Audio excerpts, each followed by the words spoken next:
Hi everyone, welcome back to my channel. I'm Maddie. I don't have a niche, I have opinions. So today I'm doing kind of another world build for my WIP Unfriendly Black Mutants, which will be my NaNoWriMo project for the year.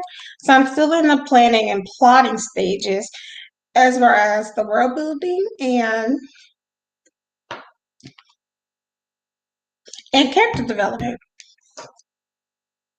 So today is just going to be a little bit more chilled. Feel free to, be in a chat box and say whatever.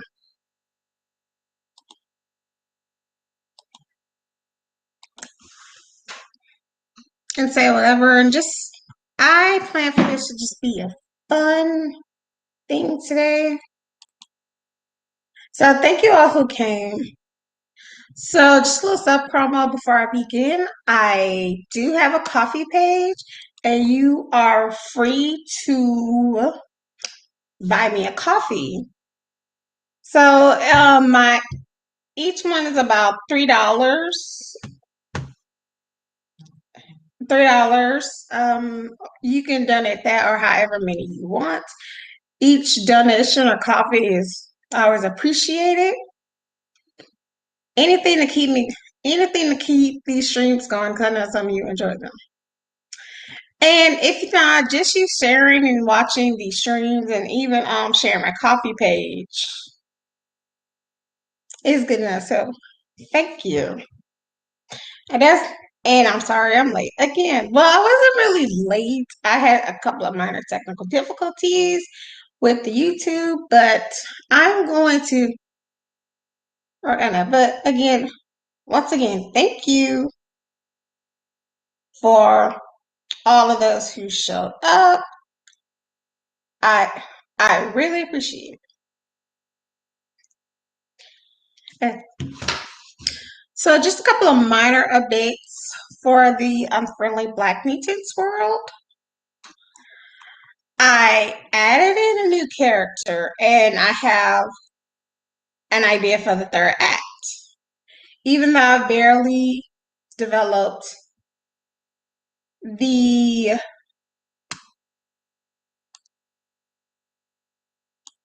even though I barely developed this first and second act, I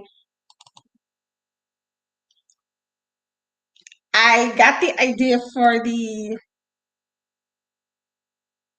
new act.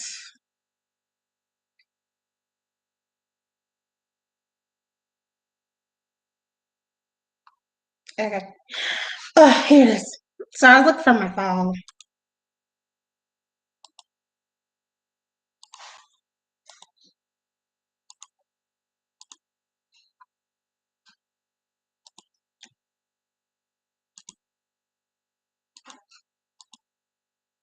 Okay, so I'm back on the 9-step dot plot, also known as the story circle or the hero's journey.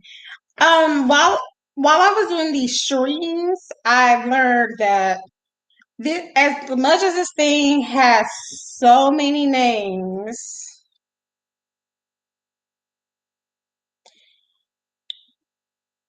even though these things have so many names, I'm letting someone know I'm online so they can come see me. It's still the same thing. The ordinary with the ordinary world thing, citing incident, first plot point, the first pinch point, the midpoint, the second pinch point,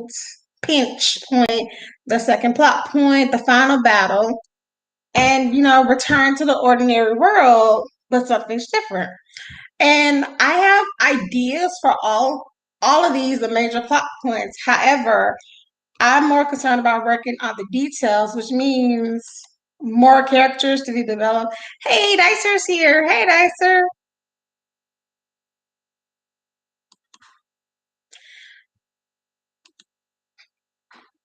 Okay, so for those who are new to the stream, and and don't know what I'm talking about. So, Unfriendly Black Mutants is it's the working title I have for this project. It's kind of like X-Men meets Mean Girls.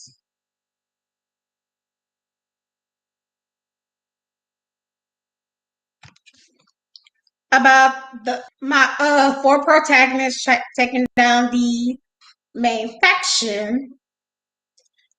And give me 1 second. I'm just gonna change tabs real quick. Give me 1 second.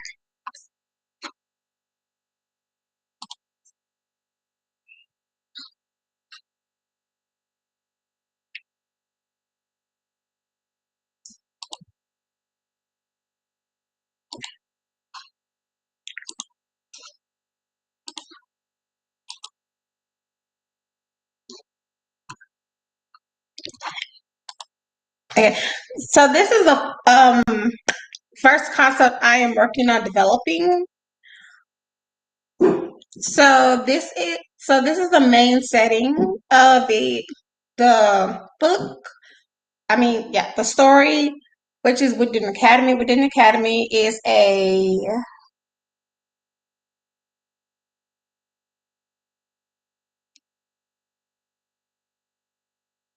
okay. I'm sorry, so let me know. I'm giving them a link now.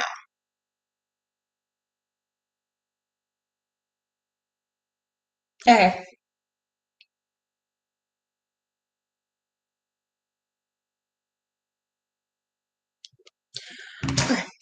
Within Academy is a boarding school for mutant teenagers and adolescents.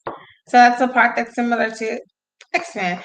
And the school is run by several factions, and the main faction, the faction that runs the school the most, are called the officials. They're like the popular girls. So just a quick rundown of who these girls are here. Okay. So here are the face clean ideas. And I always when I write a story, I always face clean to help me with vision and dialogue. And so quick writing tip. So face claiming and fan casting your characters, however you want to call it, does help with dialogue because it does help you build a voice. For me, not only does it help me build a voice, it also helps me build their character, build their personality, and it really, really helps me with vision. Because even sometimes when I read, and even sometimes when I write, I just picture like a blank face. So when back in high school, I used to read books a lot, and I used to really read books a lot, but I had the time then. I don't have that time now.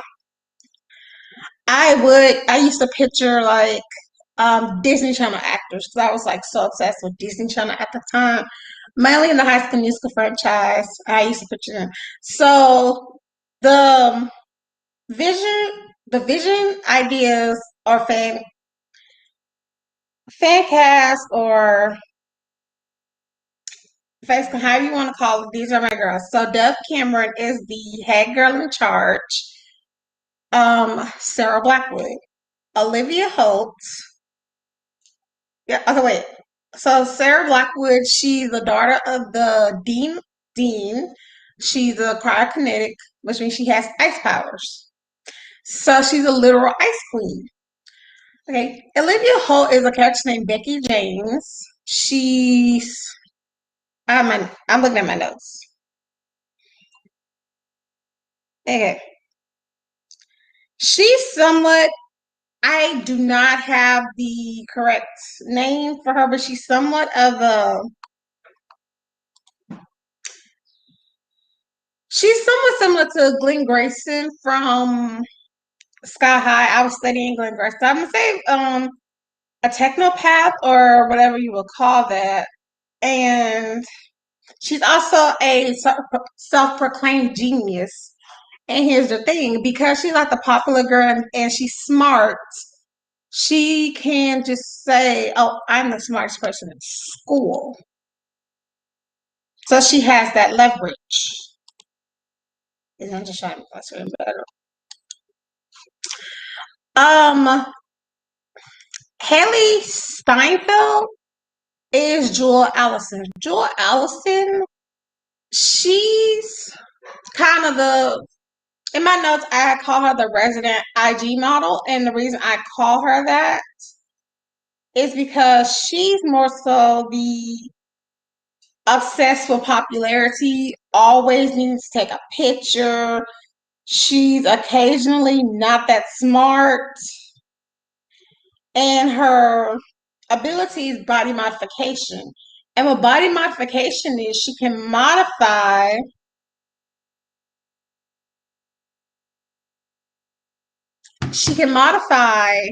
the shape of someone else's body. And then we have Tati Peters, who is first played by Bella Thorne. I don't have much to say about Tati. Basically, she's the muscle of the group. But in another stream I plan to do later, I'm going to work on developing her more. But Tati, she's the muscle of the group, and she more so,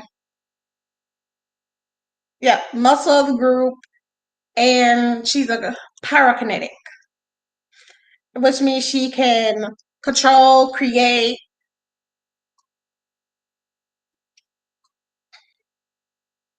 yeah, control, create, fight with fire. Okay.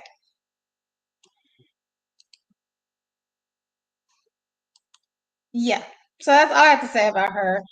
So those are the officials. Now here are our main characters. Now the this is Tasha Davis. Her face claim is Lovey Simone, and she's a hydrokinetic, and she's also a science genius. So she's a little bit of like Shuri, just a little bit, but she's smarter than Becky, which creates which is the source of the main rivalry between the protagonist and the officials. So she's a hydrokinetic, and she's the new student. Okay, give me.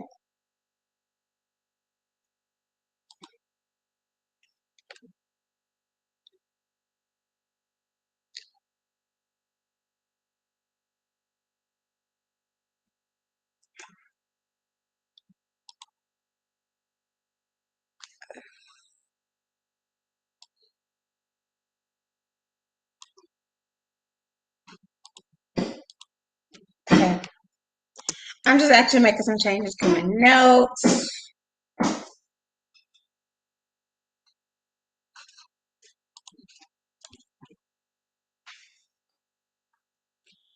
And so I have some of these things written in parentheses, and that's because I came up with the idea of doing like this cafeteria fight scene, and it is not going well. It's not bad, but it's not good because I'm not used to writing fight scenes. So eventually, I'm gonna have to on my free time. I'm gonna have to take some time to study, writing fight scenes and things like that. So I'm just putting all of her water powers like under the umbrella of hydrokinesis.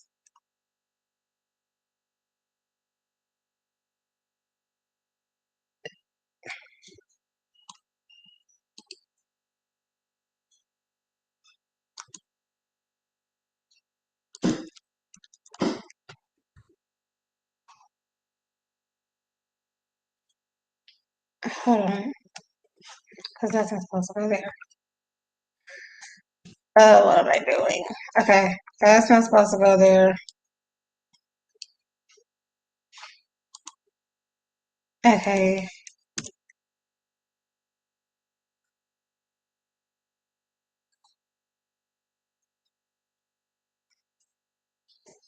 That goes there.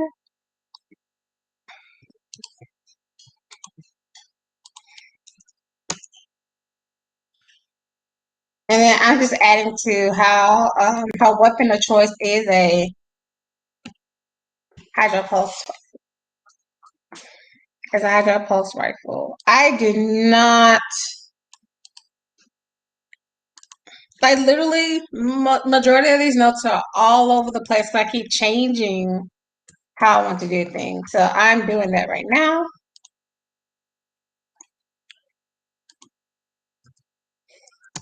And even with that, I'm also putting in how they use certain things at some points in the storyline. Page. Okay.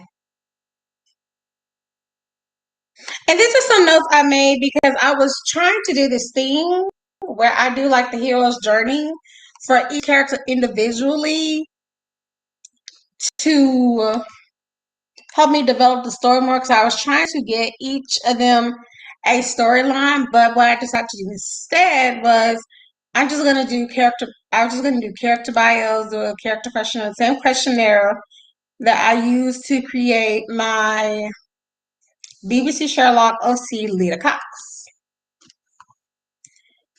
Okay, so facts about Tasha Davis, hydrokinetic. Well, I'm just repeating what I just said. Hydrokinetic, science genius, and she's a new student at Whitton. And she grew up in a two-parent household. And originally, I was gonna have her from the Bronx because that's where her face claim was. But considering how I want the story to develop, I feel like someone from the Bronx wouldn't have been in the situation I put her in. But then again, I'm not from the Bronx, so I don't know how that works. I just felt like she wouldn't have been. If she was from the Bronx, she wouldn't have been as naive. But again, I'm not from the Bronx, so I don't know how that works.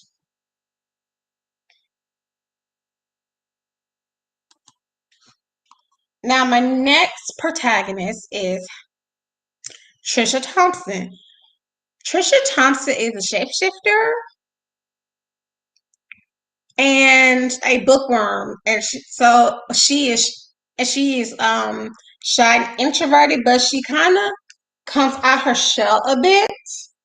But I still keep her like introverted because I'm not saying this is an aspect about me that I put in her because this is just my experience.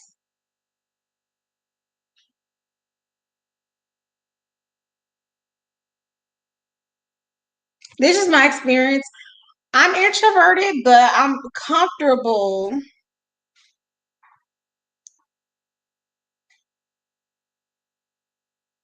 Yeah, I'm comfortable with people in spaces I feel comfortable, so I allow myself to be extroverted. Even here on YouTube, I'm just YouTube and Twitch. I allow myself to be myself because I'm comfortable.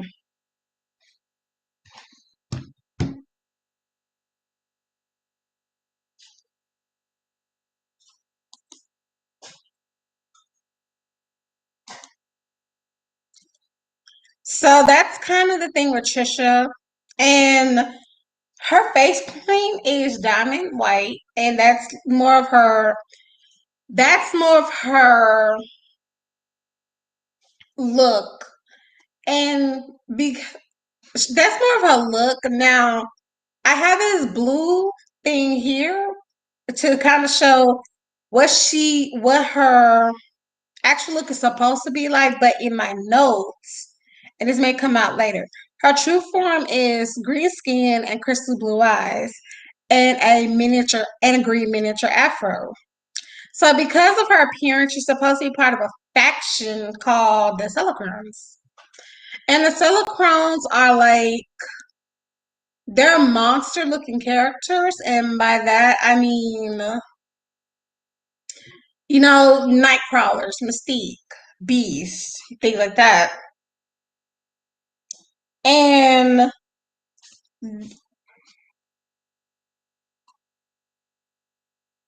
yeah, things like that. But because she's human passing, she gets to walk around with the other students. Now, Carson Jones, it's loading. Her face claim is Coco Jones. I ironically, I did not change. I barely changed the name, and I don't know why the name Cart. While I was developing her character, but trying to create her character, the name Carson jumped out to me, and so I like. And then Jones just fit. So I can now the thing about Carson is, and I have not put this in the notes yet, but talking about it is actually helping me. So I'm gonna write that down after I finish discussing it. So Carson's storyline, her being at Within Academy is different from the others. With the others, they're there because they were born with inhuman abilities. Carson, on the other hand, she was a rescue during a mission that the adults were on. I say adults because they're like already established mission rescuers. So it's either one of the adults from the school or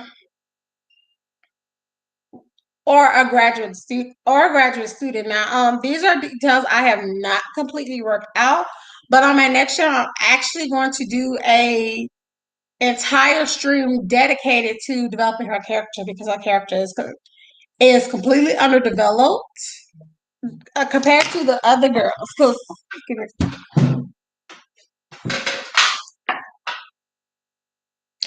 compared to the other girls, because well, Tasha doesn't have that much of a backstory, but her story her story and her journey kind of unfolds during the course of this story. And then Trisha has a bit of a backstory, She has plot points, but she's still somewhat underdeveloped, but she already has things I can work with. So she may be another one I dedicate a stream to. I actually not and now I think I may actually take the time to develop to do streams for each protagonist. That actually be fun. And my first one will be next Wednesday, started with Carson.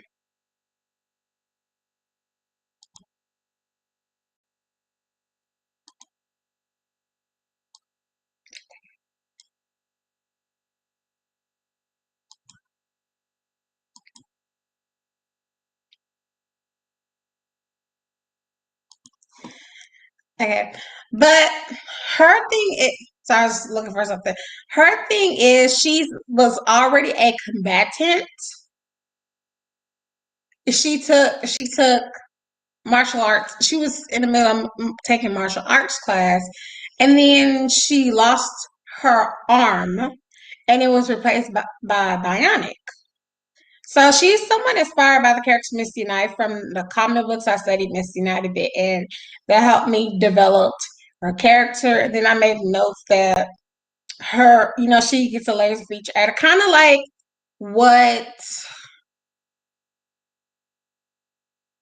Oh, there's a bit of her backstory. So I'm gonna have that saved for another time.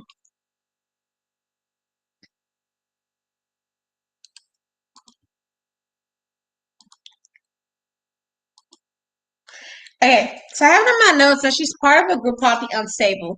So the Unstable are students that don't have complete control of their abilities and need extra help. And I hate to use this word, but this is actually a word that Sarah uses to describe them: remedial. So that's the best way I can put it. So that's how surface. Now, last but not least, we have Lauren Williams. I actually have to change the type. I actually have to redo. I can do that right now. Redo her graphic because I changed the spelling of her name. I had it like this, but then I chose to put in a Y like Lauren Hill because I thought it was cool. And ironically, Ryan Destiny looks like Lauren Hill. So Lauren, she's a telepathic, and she can do mind control. She can fly, and she's a skill come back to it. And then she has a form of mental paralysis where she can inflict mental pain on someone, and then she has the blast. But here's the thing: Lauren was born in the 1970s, but because of a freak accident, because of a freak accident, she became a toddler again. That's hard to. I know I'm talking about. I just tend to lose my words. Okay, my mind goes blank. I hate that. But yeah, she tends to. No, I'm sorry, not me.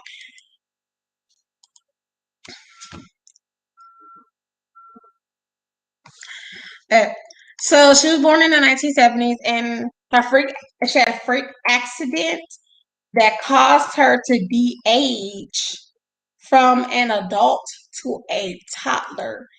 And at the time, there was no form of, there was no way to get it going again. Uh, and lack of a better word, there was no way to reverse the process. And because of this, she was forced to live life all over again. Without falling into the angry black woman trope, I can say that it does put a hint of bitterness, in lack of a better word, but it's more so she's just upset about the position she's in. And honestly, I can somewhat relate because I think if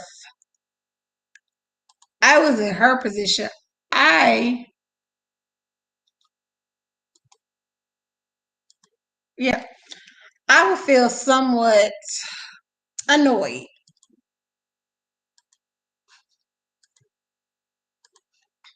So that's part of her arc. But over time, you kind of see her become more open, more soft, and that. So that's part of her arc. So the main, that's the main characters. Well, I'm gonna say the main eight. Well, no, I'm wrong. So I wouldn't. So, ugh, there you go.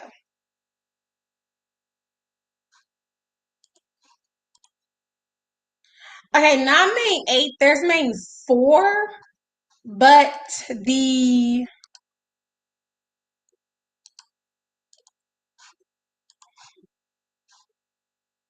this thing don't like me.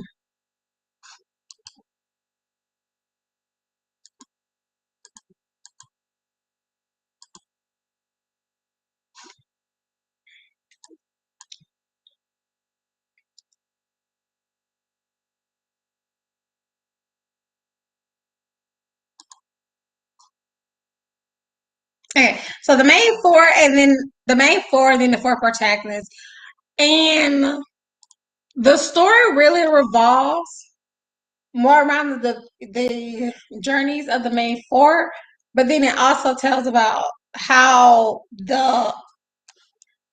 the officials play into. their development, and I just can't leave well enough alone, I see.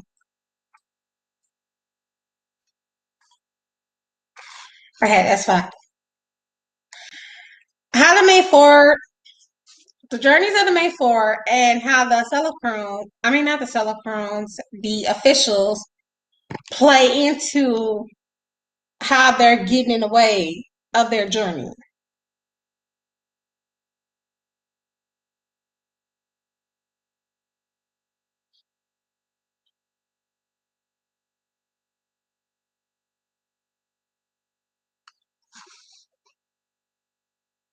Okay. Now I'm going to discuss the different factions. Now I'm switching gears so I can discuss the different factions of Unfriendly Black Mutants. And while I'm doing that, I will be also trying to make extra notes.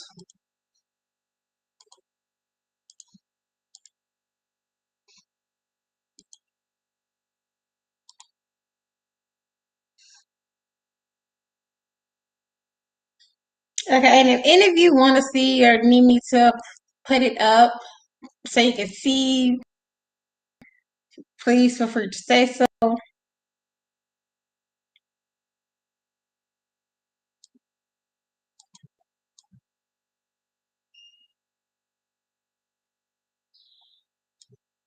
And also, if I want to make extra notes, I'm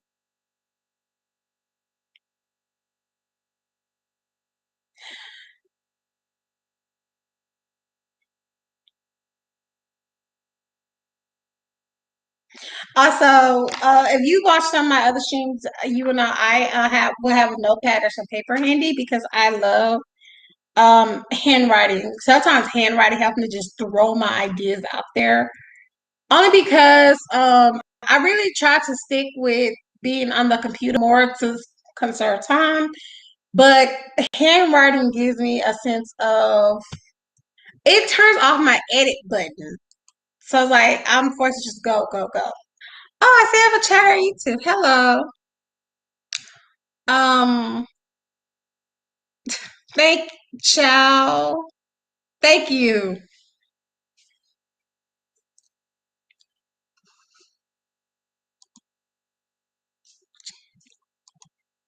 And,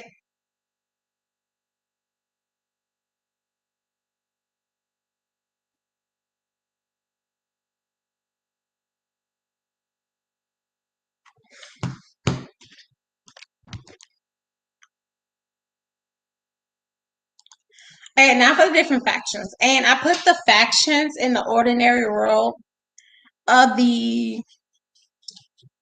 non-step plot dot because it's the main source of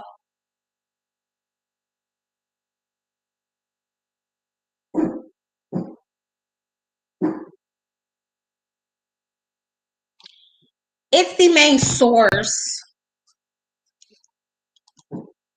of the school and how it's run, and it kind of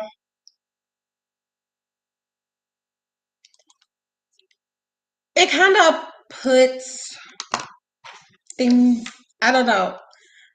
Okay, so the first faction I have notes for are called the Celicrons. They are monster-like mutants, and I put in parentheses Nightcrawler as a reference.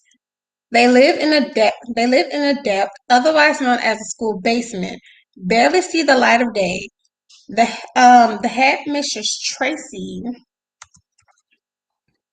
does her best to keep them from feeling less than, but other students do, especially the officials. I said the officials, but I really mean Sarah, because Sarah, she's the head girl in charge. She basically, so it's Sarah and then three mindless dummies.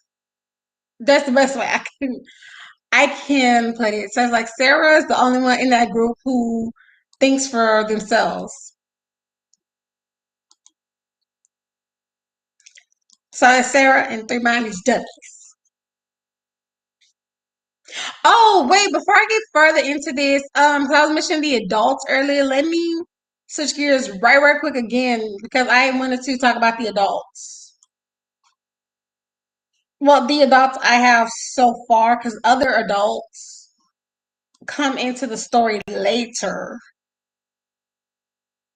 But these are like the main adults I have right now.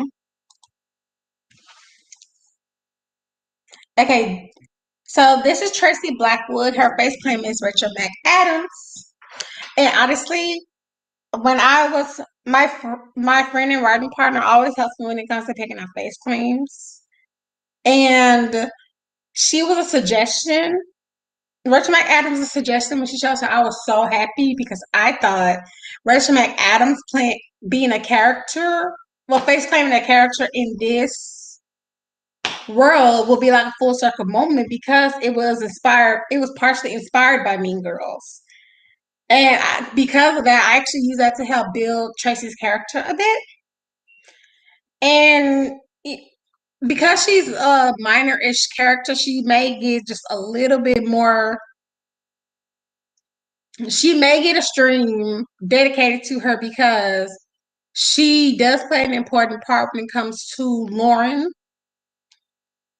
Lauren and some more backstory as far as Act 3. But she is Sarah's mother. She's the head mistress of the school. And me putting her position there was somewhat inspired by Glenda Goodwitch from Ruby, awesome, which is spelled WRWBY. It's an anime that my Twitch viewer Dicer got me into, and I'm saying I know he's at class. I apologize. They're at class right now, so I know they're gonna ask me. They're gonna ask me where I'm at. So in case you don't catch this, I'm letting you know right now. I just finished volume 2, and if not today, sometime this week, I'm going to be starting volume 3. Oh, right quick, I just remembered I forgot to add this. So normally on the stream, so far on the stream, you guys have seen me with a headscarf or something. Or like some people have seen me with these. So these are with my hair. So and people who watch me on Twitch also know sometimes I do hair streams. Well, literally, I just streaming of me doing my hair. And I said I'm probably gonna start a series called Hair Salon Chronicles or something like that. Which would be a fun thing, which would really just be me like doing my hair and discussing things. And so just a quick little announcement. I am starting as somewhat of a lock journey. So I'm starting by doing my natural two-strand twist, which has actually become my signature hairstyle. And although the shrinkage does kind of like fight against me a bit, but the two-strand twist are my signature hairstyle. And I'm kind of adding, and then from that, I'm gonna start locking it. And so just that little quick update. I forgot to mention earlier. But back to Tracy. So she may get a stream dedicated to her because her character is important in Act 3. And during Tracy's time at the school, she was the mean girl. And then in my notes, she irony.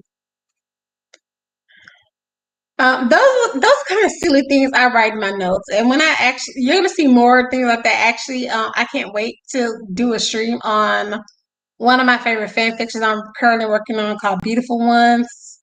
That's gonna be fun.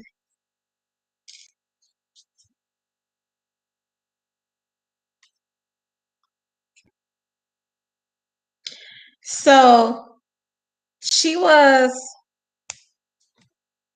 she was a mean girl. Now here's the thing: at the time during Tracy's schooling, there was I'm gonna get more into this later.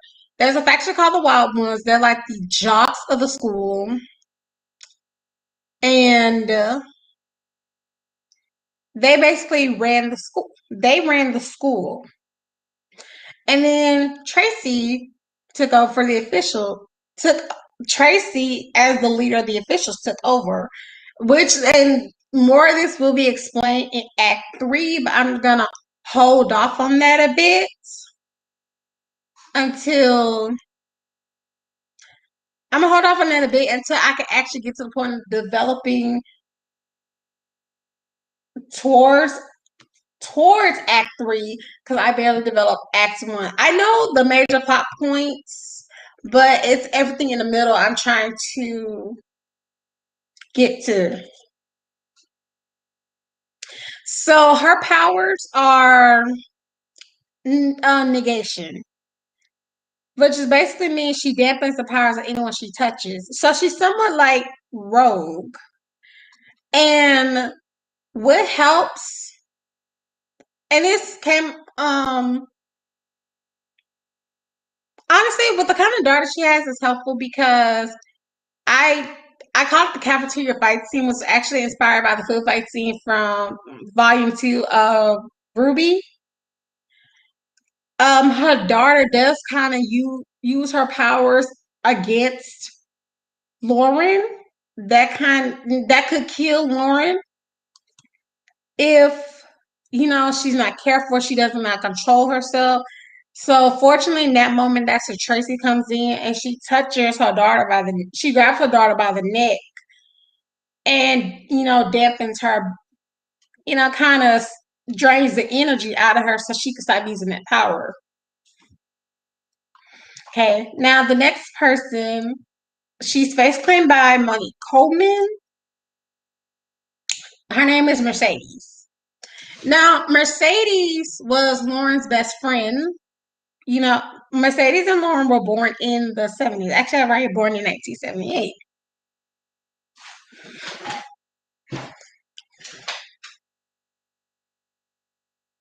Hold on. I have an important call. I have a random call. Give me 1 second.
Okay, I'm sorry about that. That just happened out of nowhere.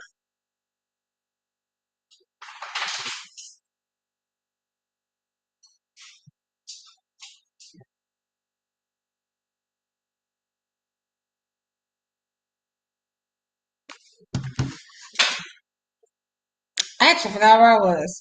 Okay, Mercedes.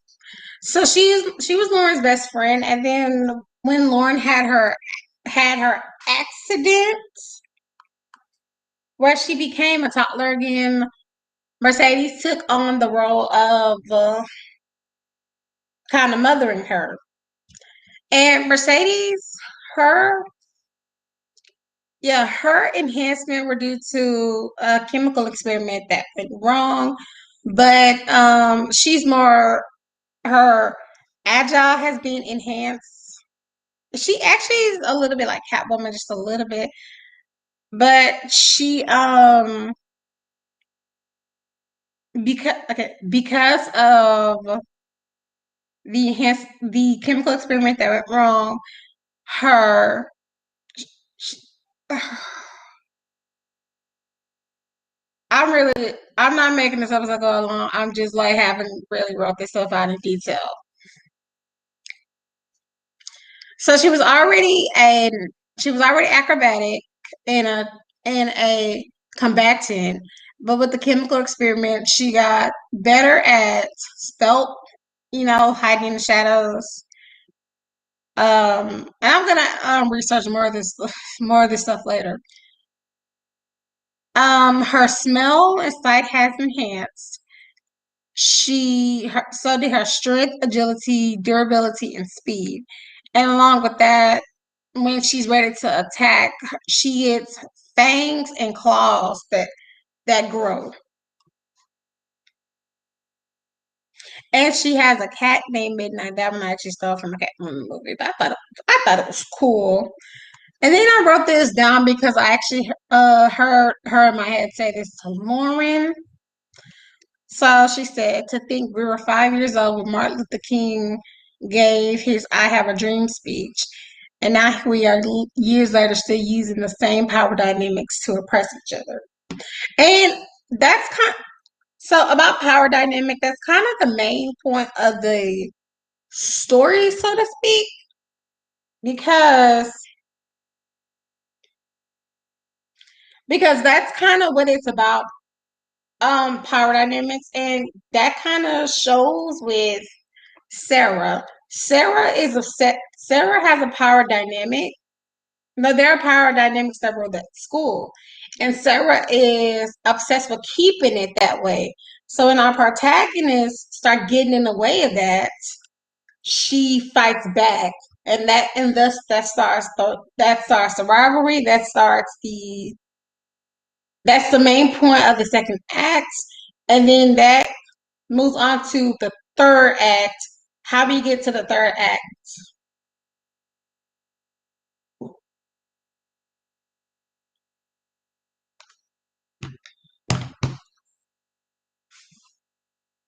And then here is Rick Hill. He's kind of a love interest. I written him to be a love interest, but outside of that, he's a teacher of the tech faction.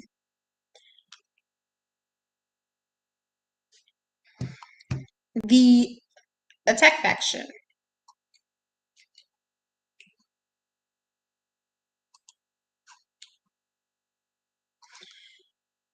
Okay, so I am switching gears back to the plot that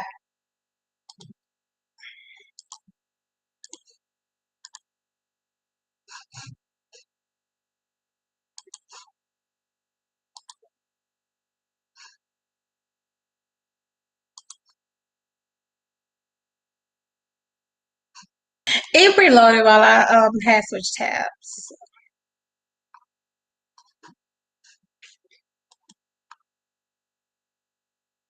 I forgot I had named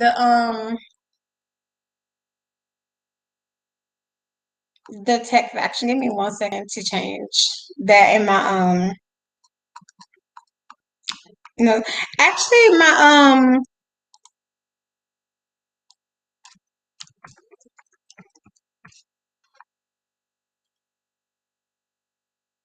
Okay.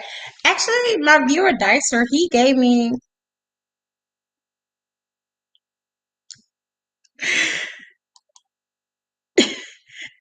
I mean, they.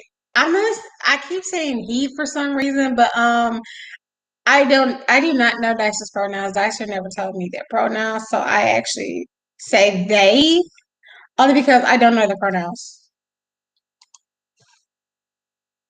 Yeah, and I'm very adamant about respect. So I'm very adamant about respect. So whether or not I agree or disagree with whatever and whoever, I still try to respect other people.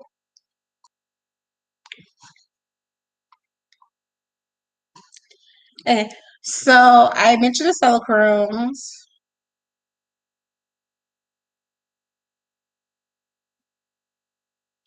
and how Sarah, views them less than. And I was mentioning that in my notes, I have that Trisha is technically a solo room because of her true form,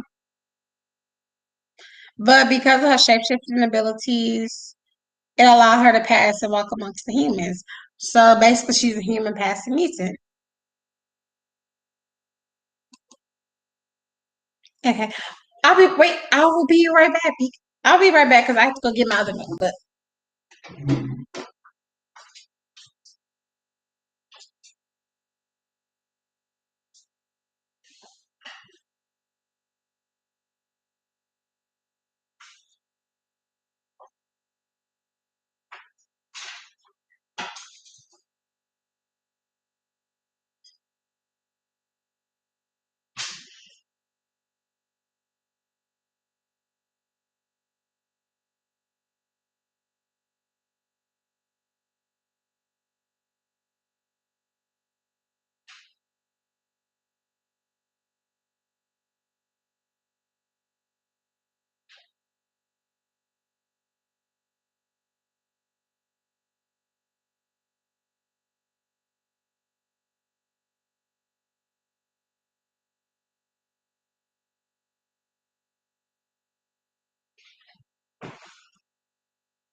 Okay, I am back and I actually went to the. Now I get my notebook. Actually, because it doesn't need to be in there, so I just ripped this piece of paper out. It's actually something I'm gonna type up later while I'm on the stream.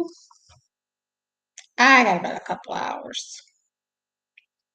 And so I've been on for about an hour. It's actually like 2 p.m. here, so I'm either gonna go to like 3 or 4.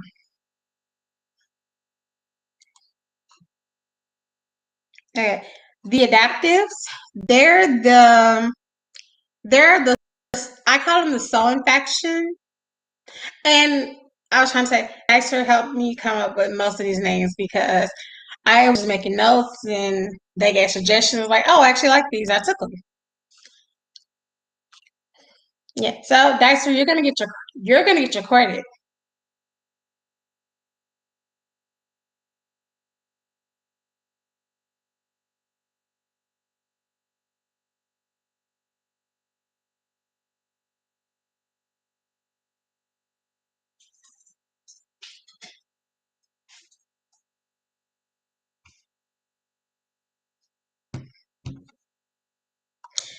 So there's the adaptives, and I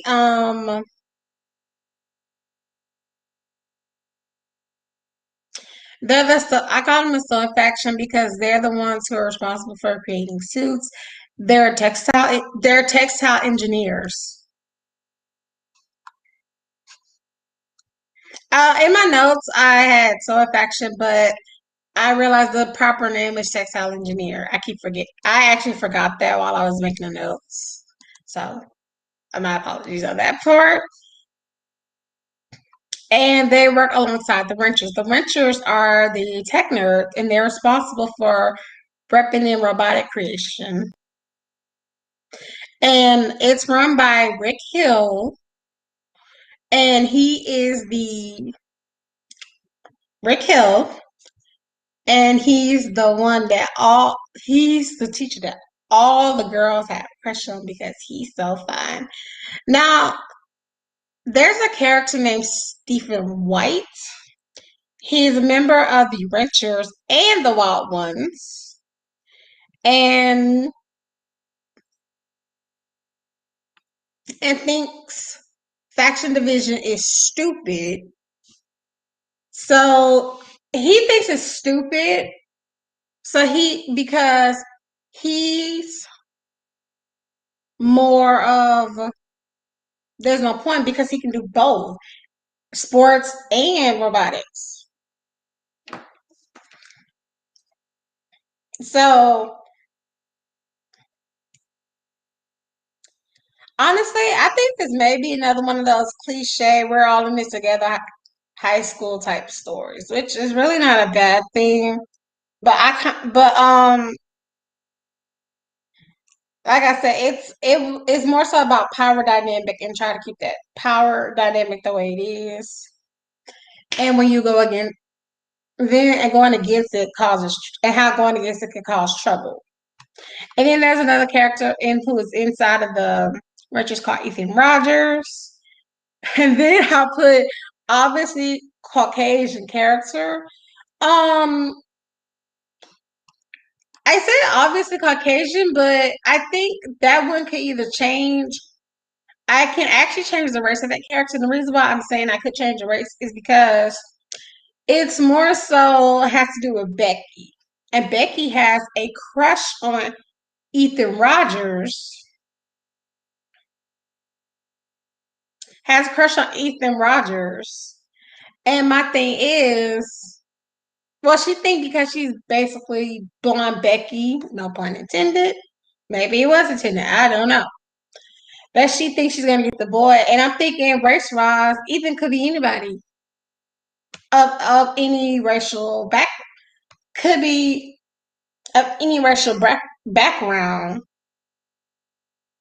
And she kind of think, her being a blonde and that mentality of blondes have more fun is gonna work on her in her favor. It just doesn't. So actually, you know what? Now that I did that, I'm actually gonna get rid of this because at the time when I was writing the note, that makes sense. But it's like in hindsight, actually he can be any race.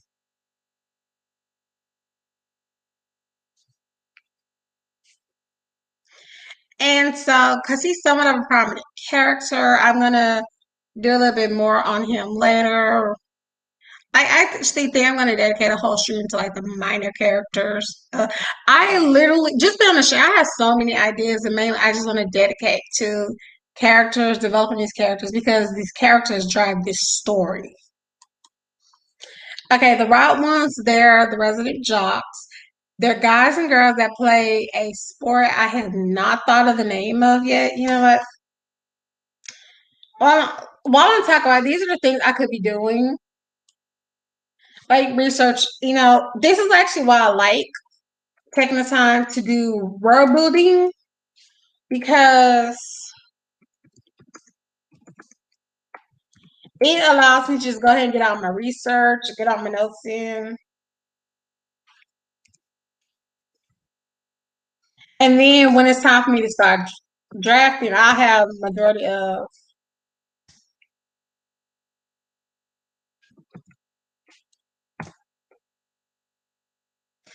stuff figured out.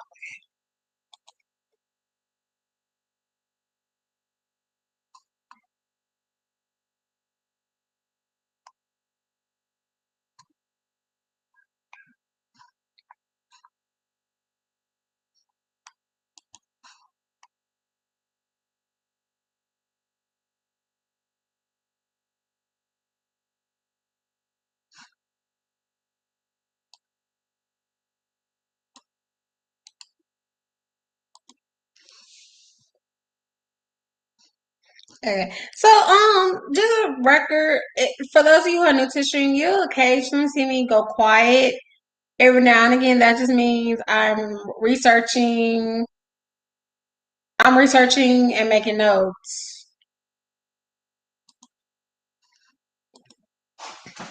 Research typing and making notes. And you see that more when I do like writing sprints.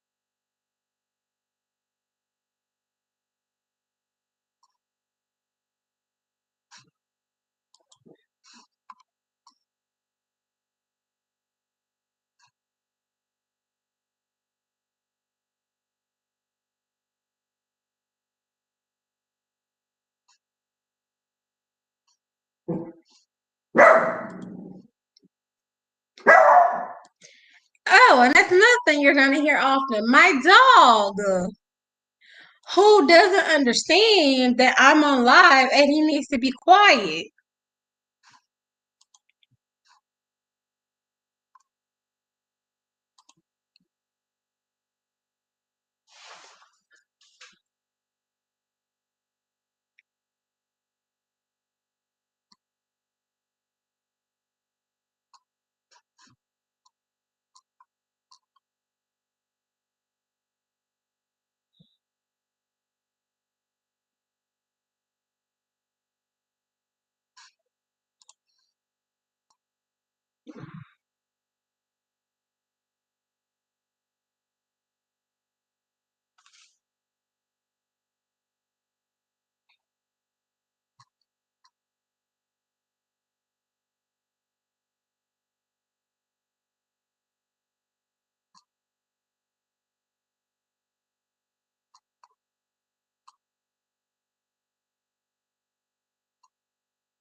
Okay.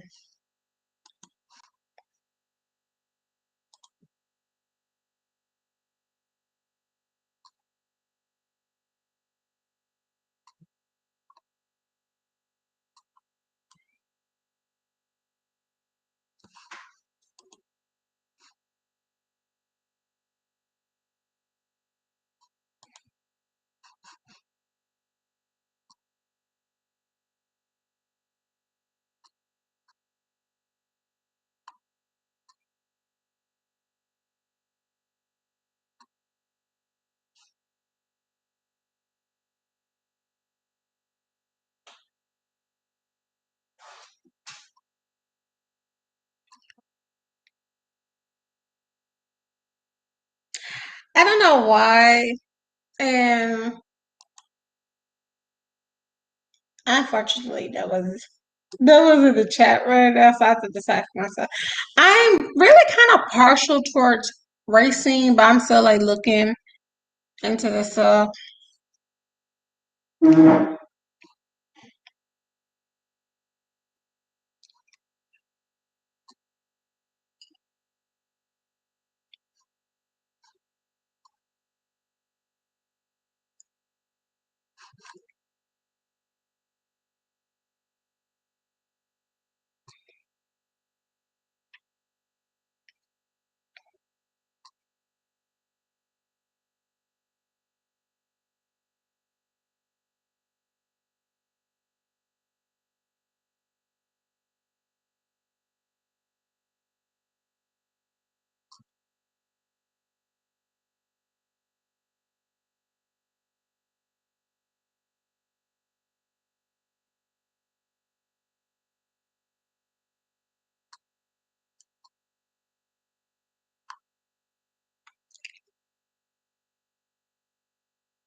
Okay, so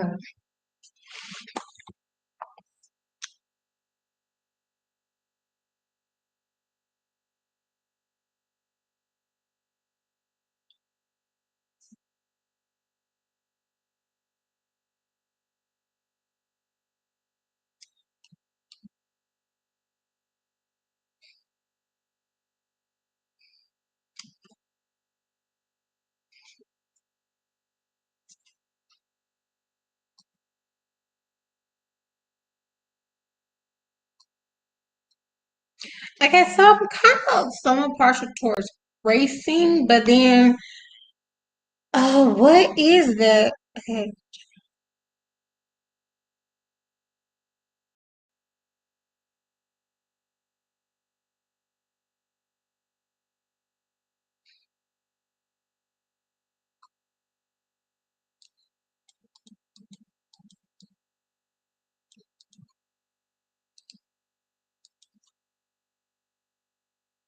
Oh, why my arm hurt?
Okay. I was trying to figure out what that sport was.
Okay. So I found two names. I know I found three names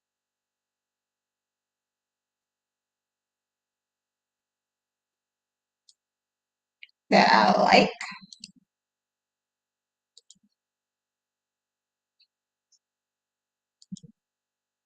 for the name of the sport.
Why do I not have this wheel bookmark? I depend on this wheel way too much.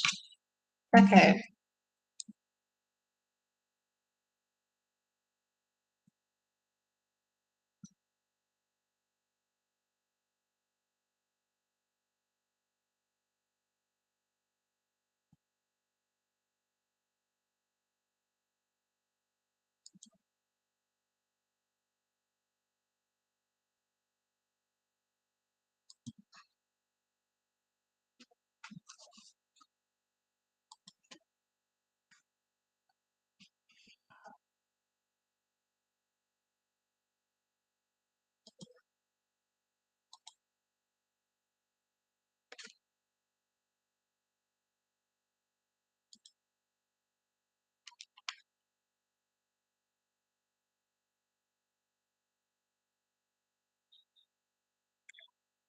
Okay.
Sir, can you be quiet?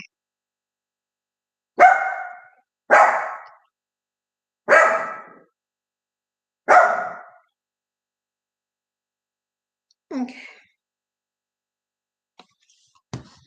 I told y'all he likes attention.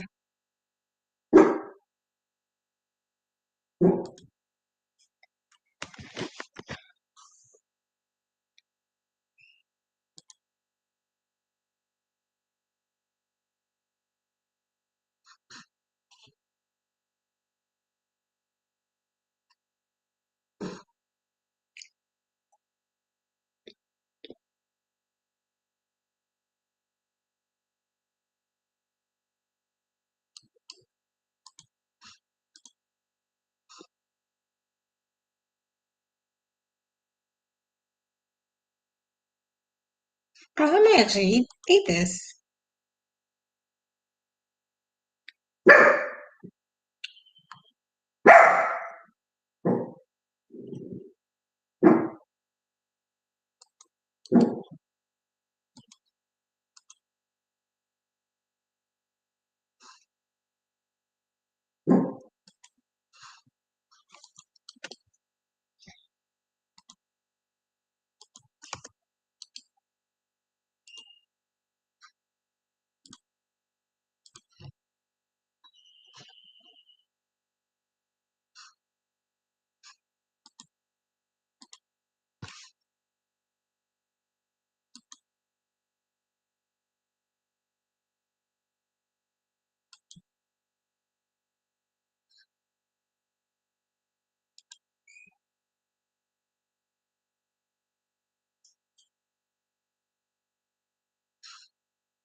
Okay, I'm gonna actually get rid of this because I'm gonna add something else.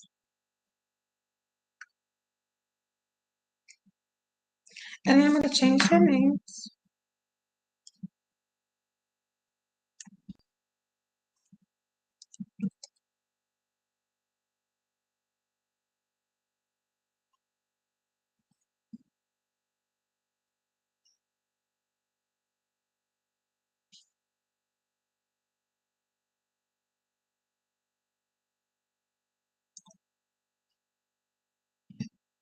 Okay.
Okay, this generator got everything. I am so sad that I'm just now discovering it. Can you be quiet?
be quiet.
So I asked my friend to help me pick out a face claim for Stephen Stephen White because he's someone important to the story. And I told her I'm not surprised.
Okay, we are past the 2 hour mark, so I may be off another hour. Hey, that's a welcome back. I was just saying that I think you were in class, and I was just saying that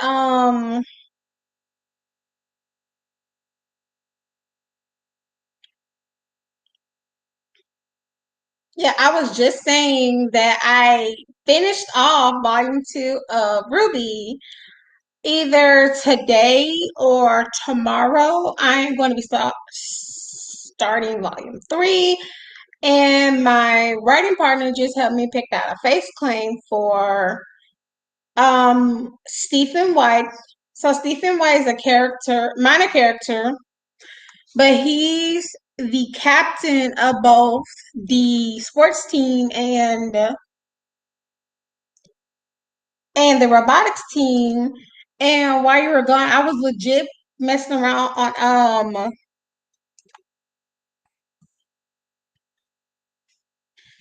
on fantasynames.com, and so far I ended up changing the name from the wild ones to the free wildlings, which is not too much of a change.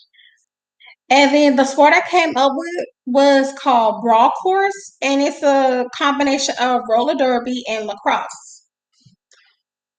And I was mentioning how one of the gears that they have are roller skates created by the Winchers.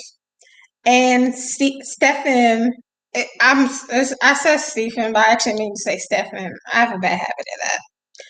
Stefan is the captain of the brawler team as well as the captain of the Wrenchers. Well, I can't really say the captain is more so. He's the most prominent guy, the Wrenchers. And I'm just now writing the name down for the rival school. So I did say at first, the last time, that it would be an unfair advantage they compete at other schools because my mom compete against each other. But then I thought, which is probably how I end up coming up with an idea for a book two for some reason to give them to give them like a rival school. So I just came up with the idea of the rival school each bridge. And if I do a book two, I'm not saying it's a definite, but I do have ideas for book two that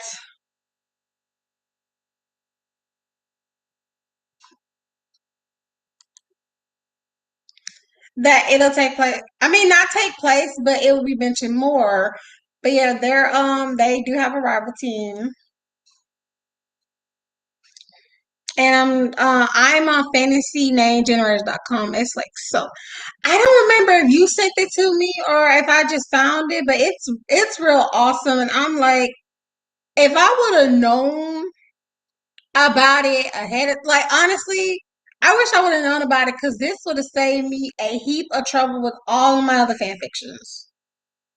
Like especially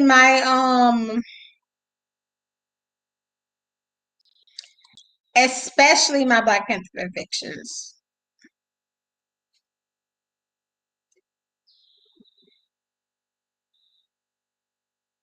Yeah, I don't like so many names though, but honestly, it's really gonna save me a lot of trouble.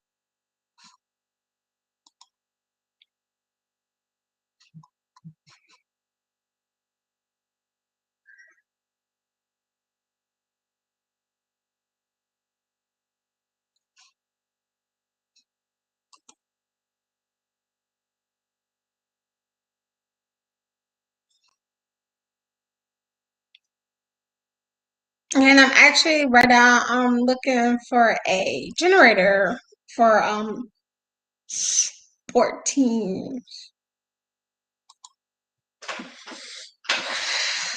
But oh my gosh, this ooh. Okay, so these are actually some good names. And I'm also, if I have like multiple ones I want to use, I'm also using like a will decide to pick for me. So like, I write them down.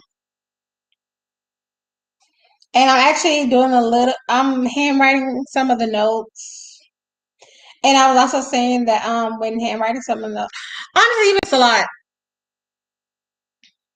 I'm just gone. Say that. But you missed a lot, but then you didn't miss much at all because I have not been.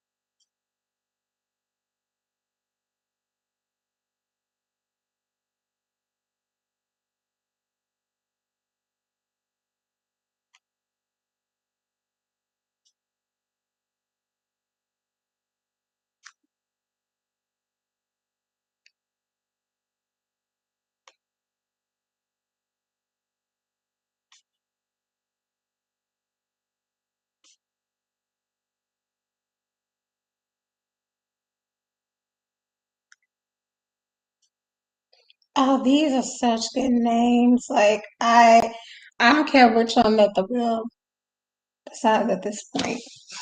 Okay.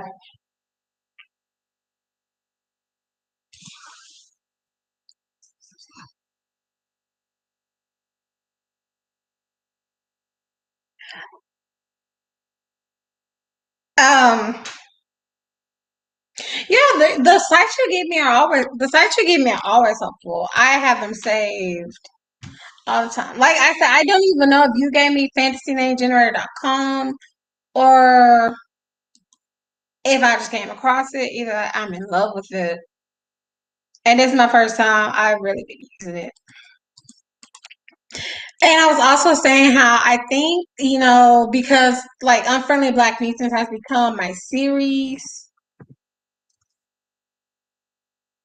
for the most has become like an ongoing series for this writing stream series I'm doing. Um, I may end up just like doing streams dedicated to certain characters. The first one I'm doing will be about Carson. Okay. So what ideas do you have for like a Black Panther fan? Not that I really need any more, but I'm gonna indulge because I I wanna indulge.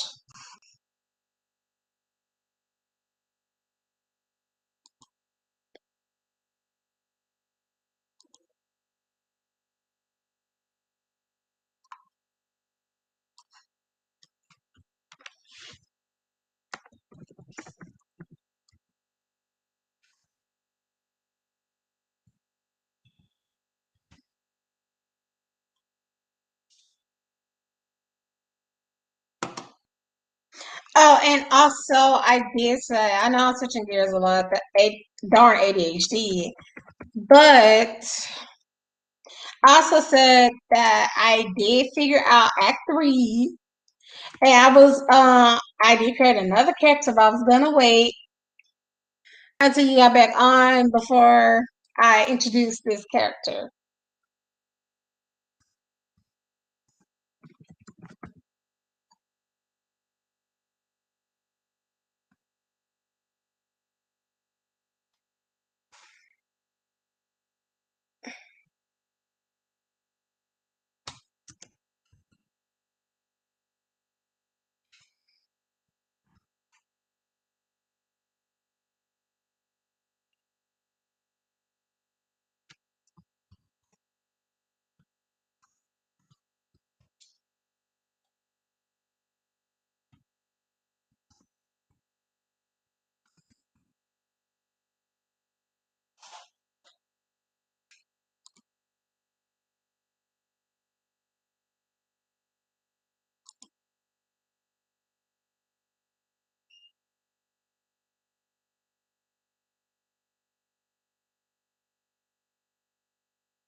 Ooh, those are actually some good ideas.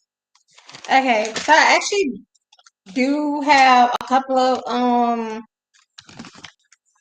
I do have a couple of guys who I want to pair with Shuri.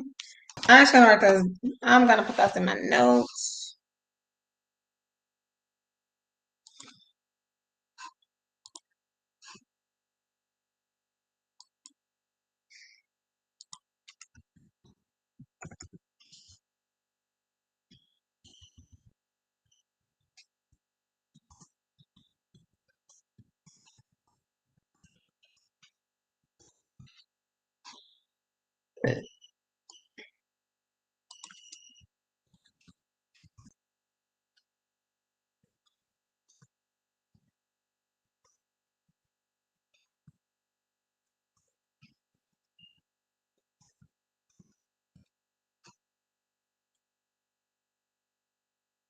Okay, I have those saved in my notes.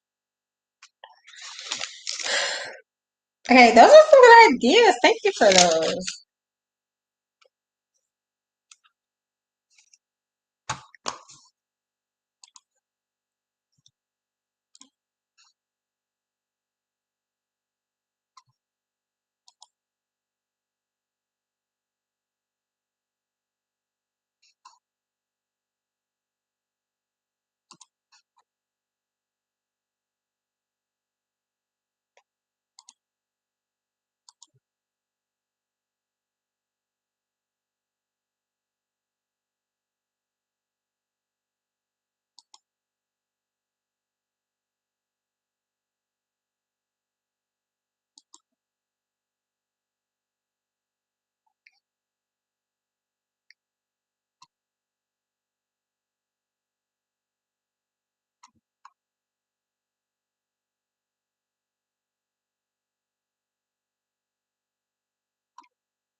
Wait,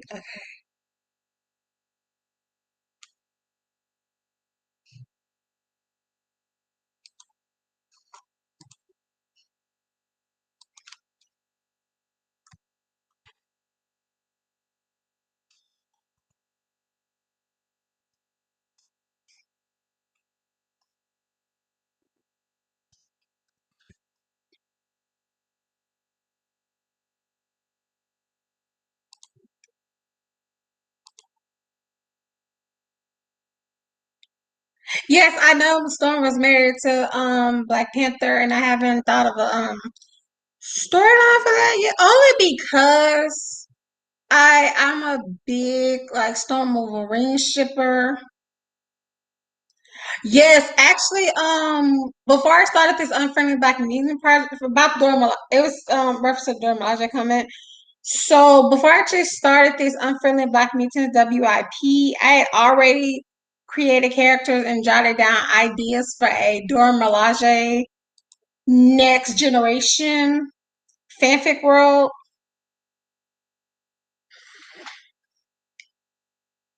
And I would actually love to do a stream on that.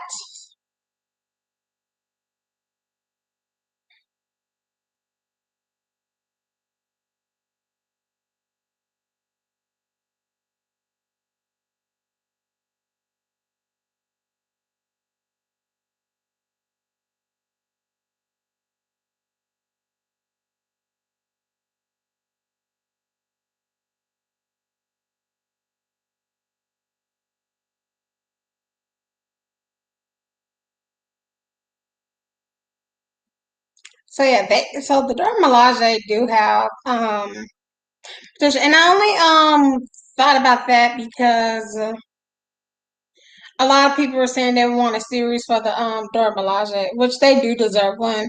But I kind of wanted to take my hands to it a bit. So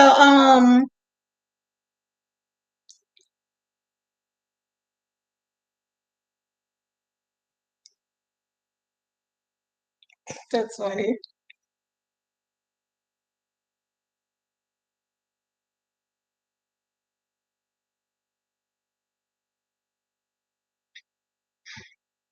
Okay, I am hungry. I'm gonna get off here since I am hungry. I've not eaten anything. So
cold in here.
Okay, it's taking way too much time there.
Okay.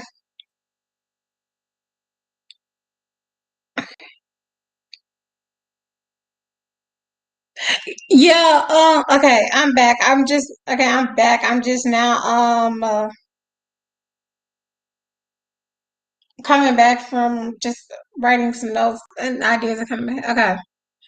So the Dora Milaje, that's part of the new generation fic that I'm working, and this is what I know from the comic books because I was studying Malice from the comic books. And I'm going to incorporate some of this into the Dora Milaje new generation. Was that the Dora Milaje?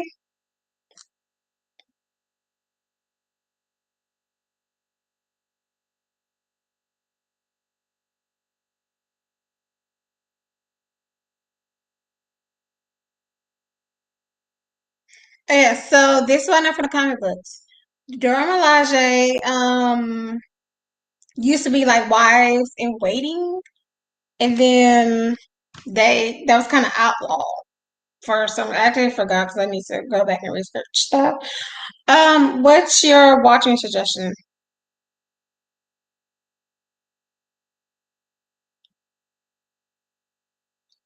Which, by the way, some of your suggestions really have been helping me. I haven't got back to the Beastly one yet. That's not the name of it, but that's the one that keep pop. That's the word that keep popping into my head. I haven't got back to that one yet, mainly because I got obsessed with Ruby. But I'm gonna go back to that because I may actually need that one. But watching Ruby has been giving me a slew of ideas. Oh, okay. Is that the one where he went back in time and got rid of slavery? Cause it's so I would only know about that one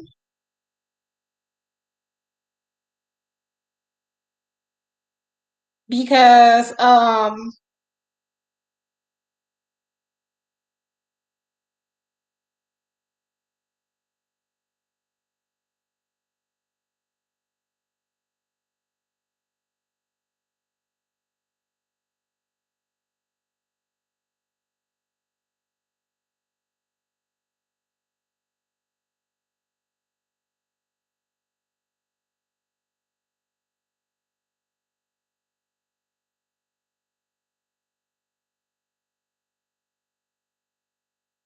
yeah, that's one. Okay, I only know about that one because of Tumblr. And the only reason why I know about it is because Tumblr did a whole thread about how Caucasian male gamers did not like the ending and basically writing whole think pieces about why slavery and colonization is important to American history and for Jax to get rid of that takes away a big chunk of American history. And all I'm gonna say is it is in my best interest to leave that alone. I am just gonna sit here and scroll through my face claim folder.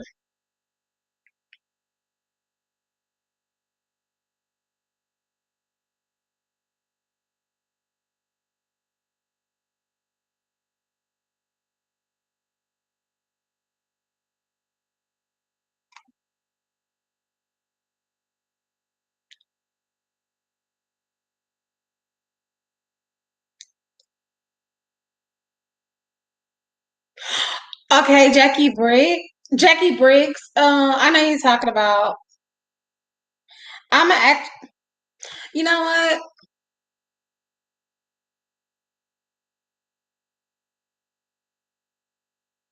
Nah, I ain't gonna do that because that's gonna be. I was gonna go pull it up. You know what? I'm gonna just pull it up right now. Only because I'm really just like going through my FaceTime folder for a FaceTime for.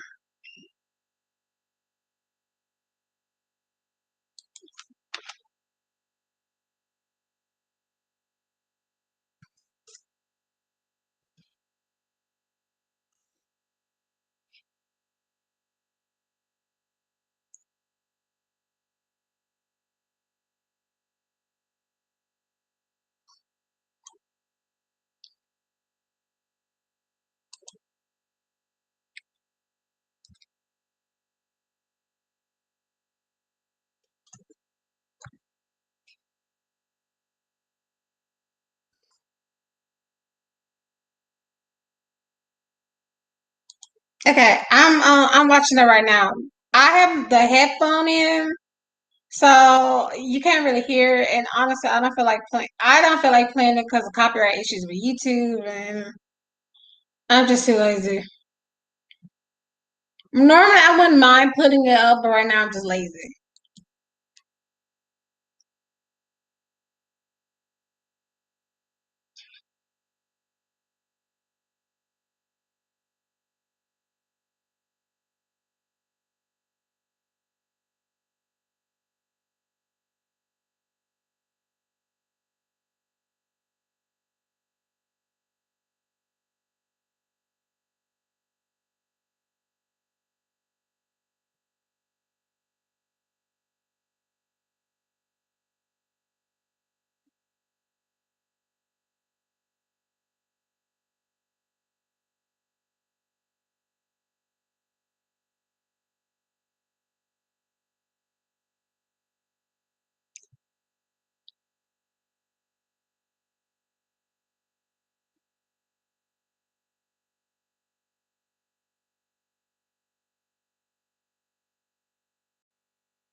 Yo,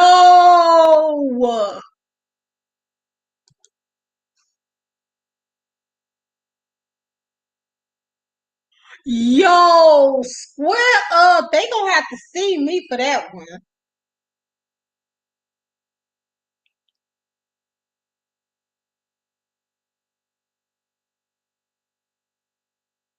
No, no, no, no, no. The writing team for that one gonna have to see me. I don't want to talk. I want to fight.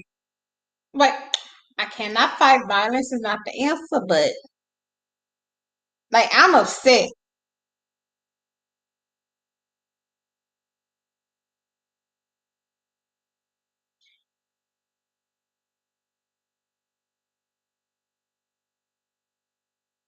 I'm upset. Like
I know it's not a canon in it, but dang, that hurt.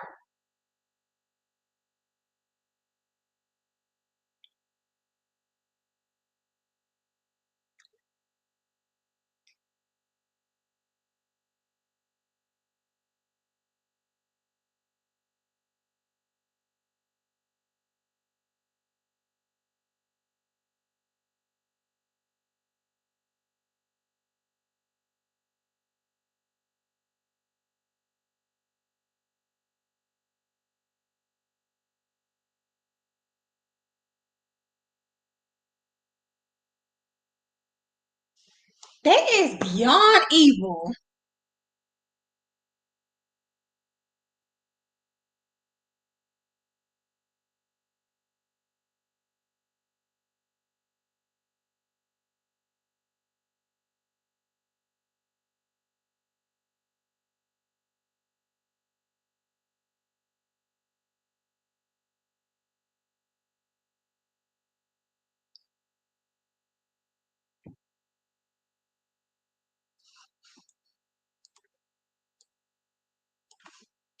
Okay.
Wow. That wow. That's intense. Like from a writing standpoint of view, the backstory is amazing.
Do you?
Okay. Okay. So while I'm waiting for my best friend to get back to me, I thought I want to show Dicer or something. Yeah, those and these are good backstories in my opinion. Make good backstories and other stories. Hold on. Yeah, they're good for inspiration.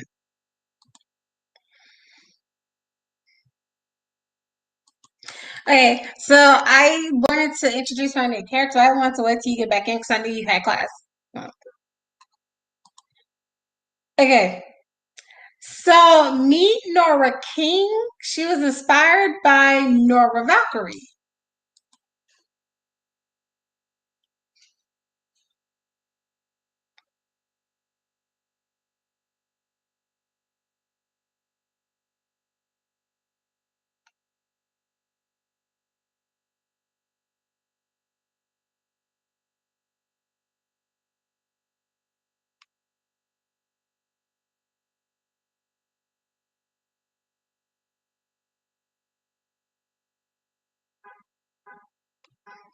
Okay. Um, without spoiling, I really don't want to spoil it because it's like,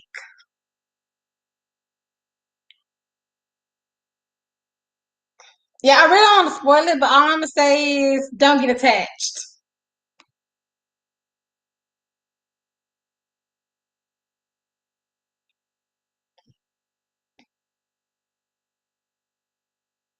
But she was inspired by Nora Valkyrie. Her personality, she's a minor character. Her personality, I'm still trying to figure out, but I kind of like the idea of her being bubbly. And I keep having this vision of her in my head of her like going around school with oh, her status is right here in the thing, so it's not really a spoiler.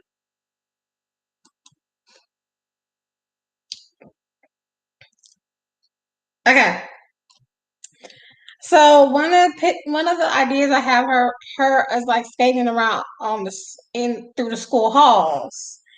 But background. So I did keep the large hammer with the grenade launcher and so that's cute. Now her face claim is Cameron Harris. For those of you who don't know who Cameron Harris is, she's she was formerly a dancer for the Dancing Dolls of Jacksonville, Mississippi. I discovered her on a show called Bring It, which is a reality show about the dancing dolls of Jacksonville, Mississippi. And she's now currently a dancer for the Southern University Dancing Dolls.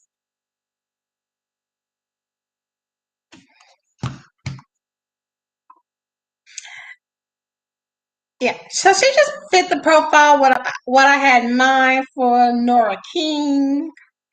And here's a quote that Laura made about her.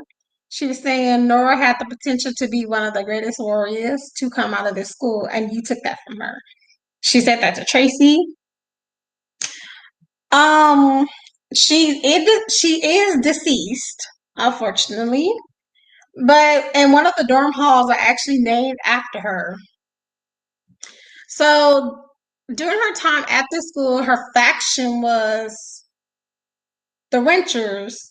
So she was helping with creating the weapons and things like that. Her abilities are electrokinesis. So she specifically electrical kinesis, meaning she can manipulate matter using electricity. She can use electricity to fly, and then she'll have electroblasts. And she could heal at a fast rate. She was she was an excellent combatant. She was actually better than Sarah. She was very acrobatic, which also makes her face claim is a dancer. Her face claim is very acrobatic. Actually, she's a jazz dancer and she's very acrobatic. I've seen it myself. And she was also strong. and her stamina was good. And she had to be strong to carry around her weapon. And I have not came out with the name. Actually, I might do that right now. But the weapon is described as a hammer with a grenade launcher.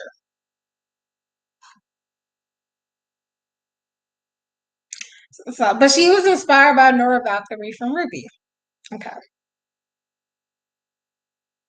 Familiar with that?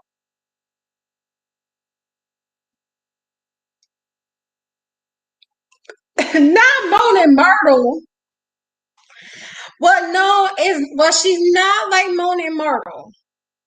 So let's say that, but she does have a dorm hole named after her. But even though she's deceased, her character does kind of play into a bit about Lauren's development and Lauren's interaction between with Tracy. Yeah. So unfortunately, the idea you gave me about how Tracy kind of favors Lauren over her own daughter, I'm unfortunately gonna have to scrap that because it doesn't fit in the idea that I have. However, um, I'm still sticking with not making Tracy, kind of having Tracy be like a redeemed type character. You know, being a redeemed type character where she ooh, it's cold. I'm going to after I get out of here, I'm going.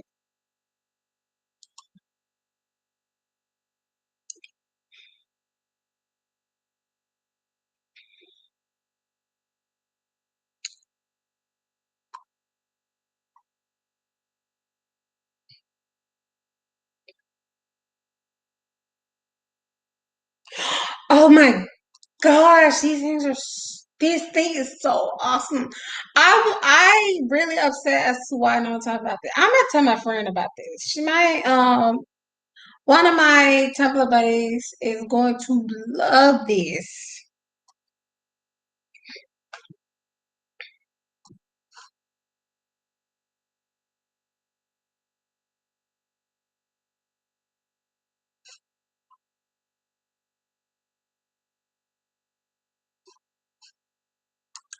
Yeah, and I'm gonna say this again. It is like,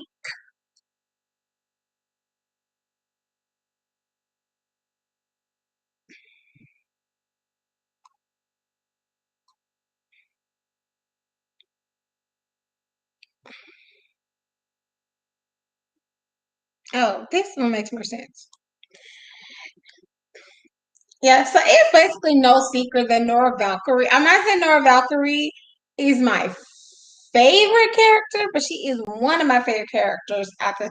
Honestly, I'm gonna be honest. When it comes to Ruby, um, that's gonna be a fandom I'm not gonna get in, and the reason why is I love almost every character in that show, and I know if I join the fandom, they are going to find a way to make me hate the characters because every fandom always do.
think I got the wrong word.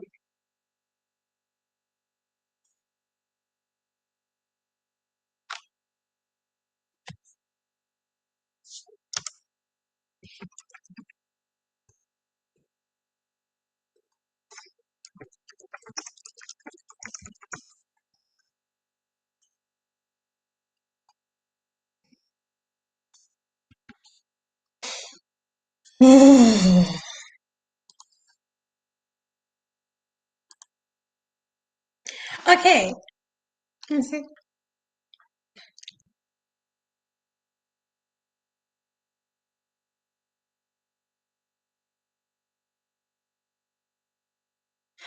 Oh wait, let me add that.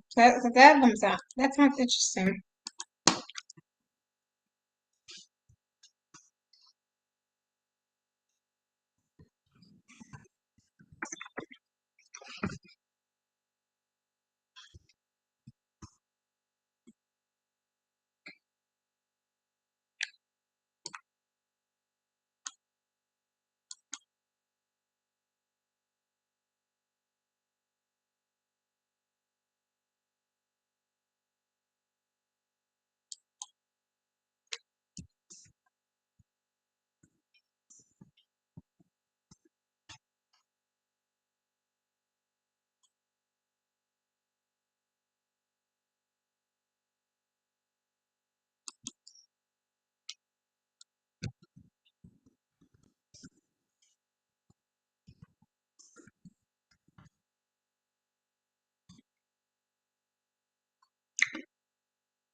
Yeah, I haven't gotten too much to the other characters yet, and that's only because like even though there's this is characters I have ever created, I don't want to focus too much on the other characters because I really want my main focus to be the main four. Give some focus to the characters from the officials. The two of the officials I really want to focus on more, like from their perspective, is Sarah and Becky. But I really want each of the four main protagonists to have their own perspective at some point, and then also kind of talk about the people that surround them. Oh, still valid. No, I haven't really gotten too much deep into my journey. I just finished up volume two. I'm gonna start volume three either tonight or tomorrow, depending on my mood. Now, here's the thing though. So far, and I'm only saying so far because it can change, because it could change. So far, the only thing I kind of have a problem with is that the only black character on the show is the bad guy. She's a black. I cannot remember her name, but she's a black female, and no, she's the bad guy. She's not the bad guy, but she's a bad guy. And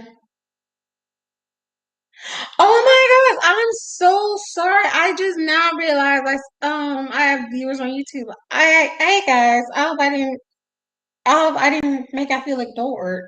I'm sorry. Um, she's a bad guy, and well, she's a bad guy, and naturally, I don't like that because of massage noir. But I feel like that could change down the line. I don't know because I'm still involved. I haven't started volume three yet. Emerald, that's her name. But yeah, so I have not started volume three yet, and so I'm gonna have to finish off the whole show before I start talking about the massage noir of the show, whatever. Which really I can't say that's my niche, so to speak. Honestly, Harry on a Hook is more better at pointing out misogynoir than I am. However, because I watched so many of her videos, I learned to be more hypersensitive towards it. So I can kind of see it in some aspects. But this show so far, I'm not gonna say is misogynoir.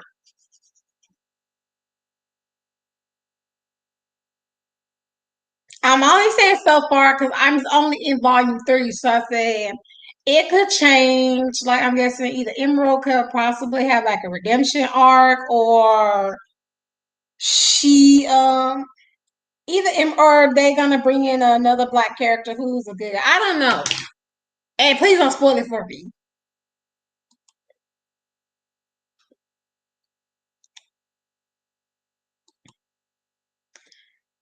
Okay. And as far as another other character. So in the end of thank you for not spoiling. So at the end of volume 2, when I had the fight against the monsters, I saw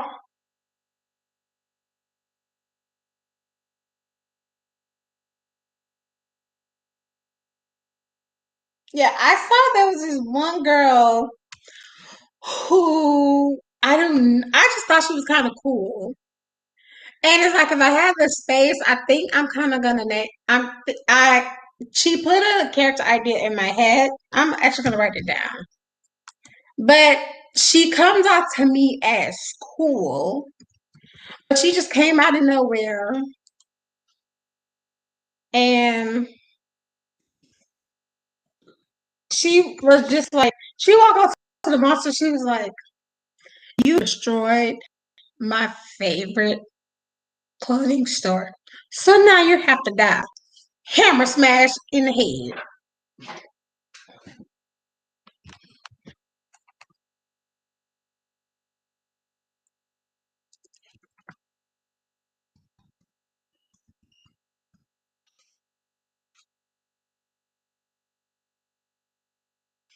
No, that's a cool package. Okay, Shane the cool. If I don't use her for this, so I'm putting it in the Unfriendly Black Mutants folder. But if I don't get to use her in this one, I can always use her in something else. Or if I decide to do a book two, because for some reason my mind is like, I got ideas for a book two. I'm like, okay, but can I get the book one? I better know book one. So my mind, for some reason, wants to do a book two.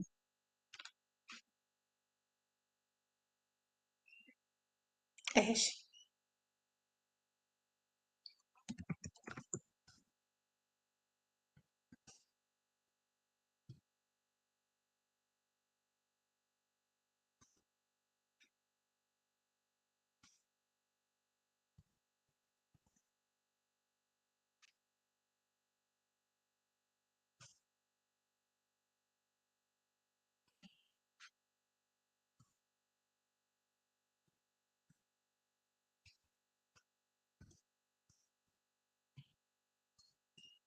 Designer. Designer shade.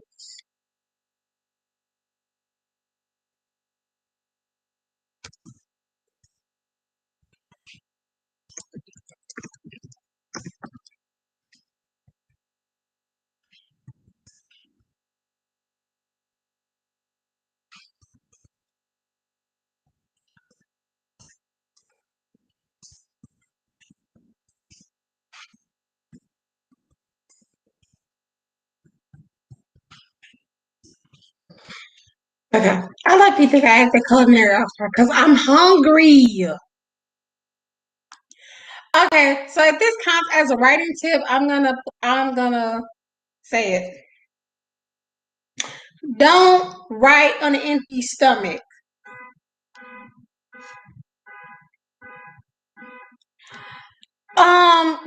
I can't describe her. Hold on. I literally have to pull up the clip Like just that part in particular, because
okay, I found it.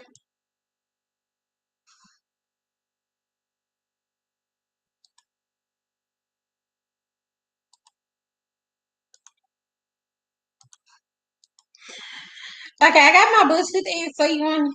I have my headset in, so you won't really hear the sound. But I need you to see her. So this is the girl I'm talking about right here. I do not know her name.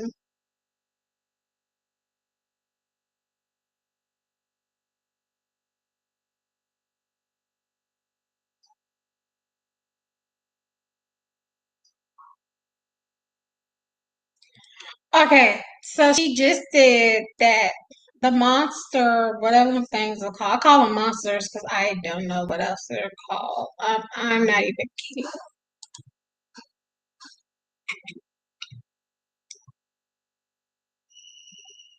Oh, Coco. I like that name.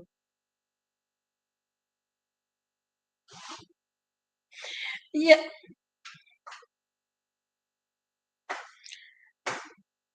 I like that name. Yeah. So I like her. She's cool. She actually, to me, she's cool.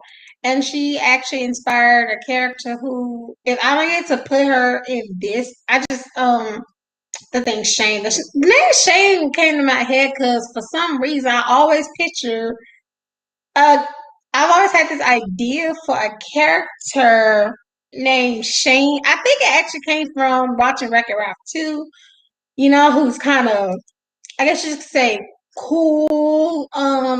She drives fast and things like that. Girl, girl. Yeah, thank you. Look, look.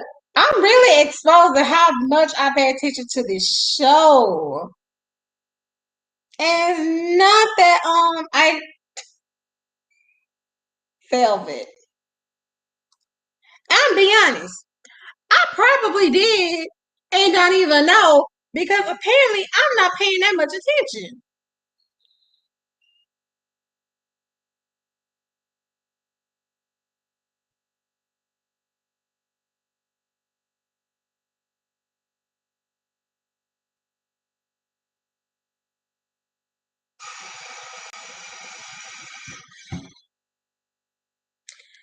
So yeah. Okay, I am past the 3 hour mark, and I'm gonna go ahead and go because I am hungry. I really need to eat. I cannot eat on an empty stomach. Um, that's why after I get off here, I'm going to message you about something. Okay, so thank you all for who joined me on the live stream. You have a good day, and remember, I am Maddie. I don't have a niche. I have a penis. Have a good day.